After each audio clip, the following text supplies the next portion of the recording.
ये तो बचाने की कोशिश है या सोनी किस तरीके से आगे क्या भूमिका में ये तो सिर्फ अनुमान का विषय है और ईडी की विश्वसनीयता पर एक बड़ा सवाल भी है। वो इस देश की इतनी बड़ी एजेंसी है मनी लॉन्ड्रिंग करने वाली और इतने असीमित अधिकार हैं और कहीं कहीं पर तो भारतीय संविधान को दरकिनार करके अधिकार दिए हुए हैं। भारतीय संविधान कहता है कि आप तब तक निर्दोष हैं जब तक अपराधी साबित ना हो जाएं और ईडी कहती है कि आप तब तक अपराधी हैं जब तक आप खुद को निर्दोष साबित ना कर लें। तो burden of proof is on me. तो ये शुभम सोनी क्यों आया है, शुभम सोनी के ज़रिए ये पैसा क्यों आया है, ये असीम दास जो हैं कौन है और अचानक आके ये मालिक कैसे बन गया है और ये किसको बचाना चाहते हैं, किसको सूली पर चढ़ाना चाहते हैं, ये तो भारतीय जनता पार्टी की केंद्र सरकार और ईडी मिल के तय कर रहे हैं। जी बताइए। आपने ये भी कहा कि कई मीडिया संस्थानों ने बिना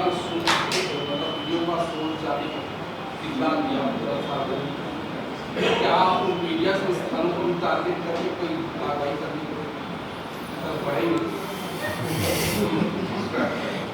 ईमानदारी से बताऊं, ये सवाल आया था, ये सवाल चर्चा में आया था, पर हमने आपस में तय किया कि जो भी मीडिया संस्थान कर रहे हैं इस वक्त, भले वो कितना भी आपराधिक हो, उनके ऊपर एक दबाव तो है। तो उस दबाव का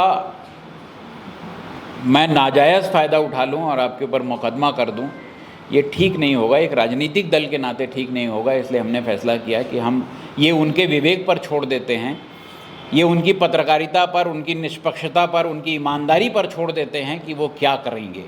आखिरी में एक लाइन लिखा के कि इस वीडियो की सत्यता की पुष्टि हम नहीं करते हैं, ये लिख के आप कुछ भी दिखाना चाहते हैं तो दिखाइए।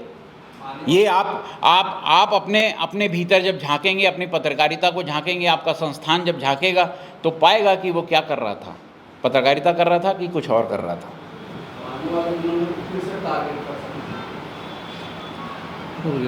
धन्यवाद, आपने अच्छी जानकारी दी मुझे। जी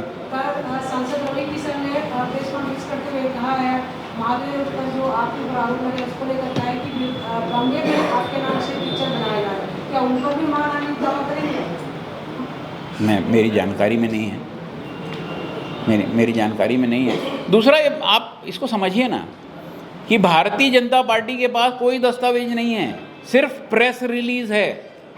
ईडी की प्रेस रिलीज है, एक के बाद प्रेस रिलीज है और उस प्रेस रिलीज को लेके भारतीय जनता पार्टी के लोग दौड़ भाग कर रहे हैं कि ये देखिए घोटाला हो। अरे भाई, प्रेस रिलीज लिखी किस भाषा में गई है और उसमें क्या लिखा है ये भी तो देख लीजिएगा। 508 करोड़ का आरोप है और उसमें एक लाइन लिखा है सब्जेक्ट टू इन्वेस्टिगेशन। ये जांच का विषय है। तो जांच का विषय तो ये भी है कि 3 राज्यों के राज्यपाल सत्यपाल मलिक कह रहे हैं कि जो पैसा अडानी का है वही मोदी का है, जो मोदी का है वही अडानी का है। तो जांच का विषय तो ये भी होना चाहिए। आप में से किसी ने तो लिखा नहीं आज तक। एक ड्राइवर के बयान पर मुख्यमंत्री पर आरोप लग जाता है, एक 3 राज्यों के राज्यपाल के कहने पर पत्ता भी नहीं खड़कता। तो ये तो परिस्थितियां हैं। बहुत धन्यवाद। Thank you sir.